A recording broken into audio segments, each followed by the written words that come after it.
আমাদের এখান থেকে দেওয়ানজ থেকে ময়লার ডিপুটা সরাই অন্য জায়গায় নিয়ে গেলে ভালো হবে। এরা বলতেছে প্রতি বছর বলতেছে এখান থেকে সরাই অন্য জায়গাতে নিয়ে যাবে, কিন্তু নিতেছে না। এখানে আমাদের এখানে সবার কষ্ট হইতেছে। আপনার গন্ধ, মশা মাছির জন্য থাকা যারা বাড়িতে পর্যন্ত চলে যাবে গন্ধ, এটা আর কি। তো যত তাড়াতাড়ি এখান থেকে সরায় নিন এত ভালো হবে। এখানে এই ময়লায় আমাদের এই অনেক কষ্ট হইতেছে, শ্বাসকষ্ট লোক কষ্ট করতেছে, মানুষের রোগ ব্যাধি বাড়ে গেছে। এই ময়লা আমরা সবাই এলাকাবাসী পক্ষ থেকে সবাই চাই এই ময়লা এখান থেকে অপসারণ করা হোক। নিশ্চিন্তে খান স্বাস্থ্যকর অল টাইম পান, অল টাইম হেলদি লাইফ। এবং আমাদের এই এলাকার চতুর্দিকে এলাকার জনগণকে একটু মুক্তি দেওয়া হোক। পরিবেশ দূষণ হতেছে, পরিবেশ থেকে আমরা বাঁচতে চাই বা চাই, আমাদেরকে বাঁচার একটা সুযোগ করে দেন। এখানে এই পৌরসভার 18টা ওয়ার্ডের ময়লা এখানে ফেলতেছে।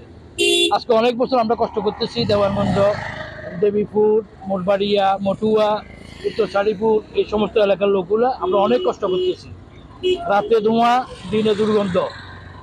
এখন সরকারের কাছে আমাদের এতটুকু অনুরোধ যে আমরা এখান থেকে ময়লা অপসারণ চাই। আমরা এখানে ময়লা দেখতে চাই না, ময়লা এখানে তারা অন্যত্র শহরের বাইরে ব্যবস্থা করে দেখ, তাহলে এটাই নিয়ম।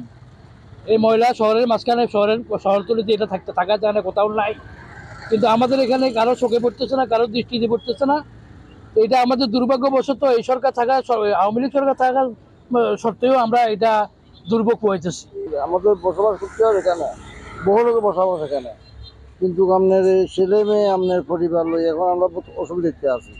সবসময় দুর্গন্ধ থাকা যায় না, মশা আছে, মাছি আছে, এগুলো নিয়ে এগুলো মানুষের খুব ক্ষতি হইতেছে।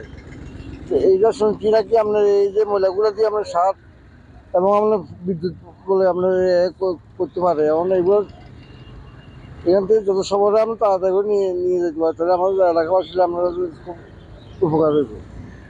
আমাদের এখানে বসবাস করাটা উপযোগী নয়। এখন আপনার যারা আগে ছিল, এর আগে রোডের পর্যন্ত আপনার এই মজাগুলো ছিল, সবাই মিলে যে আসার পরে তার কিন্তু গাড়িটা একটা করার পরে আমাদের কোনো রকম আমরা রক্ষা পাইছি। আমরা এখান থেকে প্রত্যেকদিন যাওয়া আসা করি, এই দুর্গন্ধের জন্য যাওয়া আসা করতে পারি না।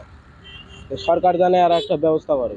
ফেনীর জ্ঞানগঞ্জ, এখানে একসময় ফেনীর সব ধরনের ময়লা পড়তো এখানে, আর এই ময়লার কারণে রাস্তা চলাচল করা খুব কষ্টকর হয়ে পড়তো।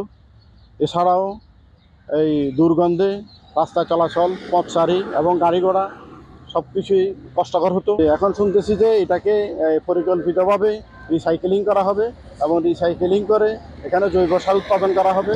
পাশাপাশি এইখান থেকে গ্যাস উৎপাদন করে কিছু চাহিদা মেটানো যাবে, বিদ্যুৎ উৎপাদন করা যাবে। হ্যাঁ, আমরা আশা করব এই সরকারের আমলে আমাদের এই ফেনীর এই বর্তমান এমপি সাহেবের সহযোগিতায় আমাদের মেয়র সাহেব এটা বাস্তবায়ন করবে।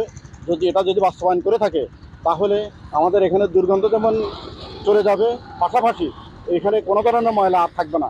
আমরা আশা করি এটা আমাদের বর্তমান মেয়র বাস্তবায়ন করবে। আমার ফেনী পৌরসভার সমস্ত ময়লাগুলা আমি ভোর সূর্য ওঠার আগেই আমি ডাম্পে নিয়ে আসি।